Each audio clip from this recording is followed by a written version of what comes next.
Shalom Aleichem. This is Rabbi Hershel Reichman. We're beginning a series of shiurim. Reshimos Shiurim. Shuma v'Rab Agoyim nbsp Sukkah. Masechet Succah.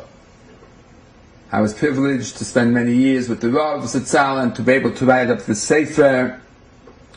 And we want to go through the topics, as many as we can, within there, on the Masechta.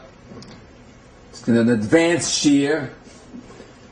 It presumes that the listener, the viewer, whoever is listening to this shiur is well versed with the Gemara, Rashi, Tosfos, and the Rishonim, the Rambam.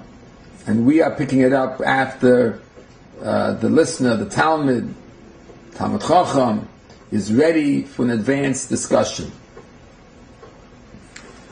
And our shiur is dedicated to the memory of Vochel Leah, Bas Reb Chaim Tzvi Oleh Shalom. Beginning of Masechet Sukkah, the very beginning, the Mishnah and Beis Amud Aleph, the Mishnah tells us of various halachos concerning the schach and the walls of a sukkah. A sukkah fundamentally seems to have three elements. Of course, there's a piece of ground, there are walls, and there's schach. There's a roof, a roofing. And the Mishnah says, Sukkah shigver l'mala mes ma'am psula ve'ruda machshir she'en l'gver so tfachim she'en l'sholish tufanois v'shacham zu b'metzilsa psula. If a sukkah is more than 20 amas high, it is pasul. The Buddha says it's kosher. If it doesn't have 10 tfachim in its height, it's pasul. If it doesn't have 3 walls, it's pasul. And if it has too much sun, more than shade, it's pasul. Now Rashi writes about the last din, that there's too much sun. Rashi says, Hamuad batal b'roiv. The little schach which is there is invalidated by the majority of the sun. That little schach does not exist. And a sukkah is something which has schach. Now the question is, why did Rashi throw in these last 4 or 5 words? Al shem sukkah, al shem schach, kuya sukkah. A sukkah had the name sukkah because of schach. Now, there's a very major difference between Perish Rashi ala Torah and Perish Rashi ala Gemara. In Perish Rashi ala Torah, Rashi spends a lot of time doing digduk, explaining the meaning of difficult words, roots of words, conjugations of words, etc. That's a fundamental part of his Perish is the digduk. In Gemara, that's not part of his Perish. In Gemara, he wants you to be able to read and understand the Gemara.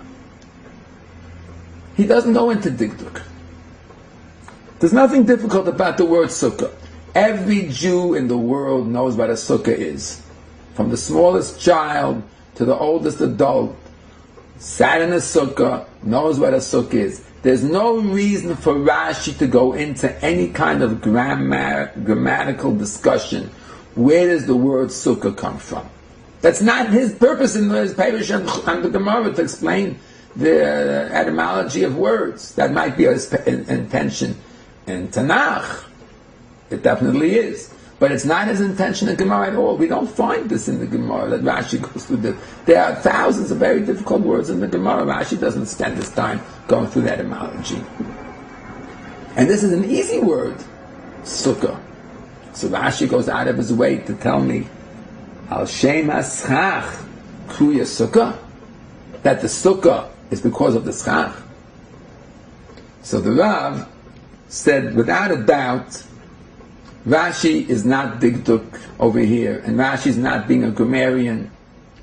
Rashi is coming to tell me something very fundamental and basic in halacha. Because we have a fundamental halachic issue. Every mitzvah, almost every mitzvah, which a person does, he does with a certain kind of a chayfetz, with an item. He eats matzah. He puts on tefillin. He wears tzitzis. He shakes a lulav. He has a chefza shel mitzvah. And this chefza shel mitzvah is the chefza with which the gavra does the mitzvah. The question is, when a person